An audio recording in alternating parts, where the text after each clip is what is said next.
Bayrakları bayrak yapan üstündeki kandır. Toprak eğer uğrunda ölen varsa vatandır. Şanlı Türk bayrağımız ve özgür Filistin bayrağımız gelsin.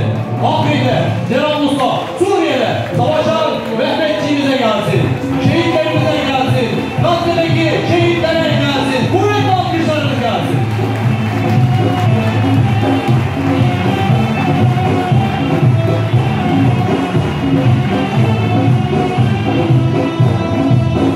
Habibinim yüce hakkım, hayranına uzak yakın.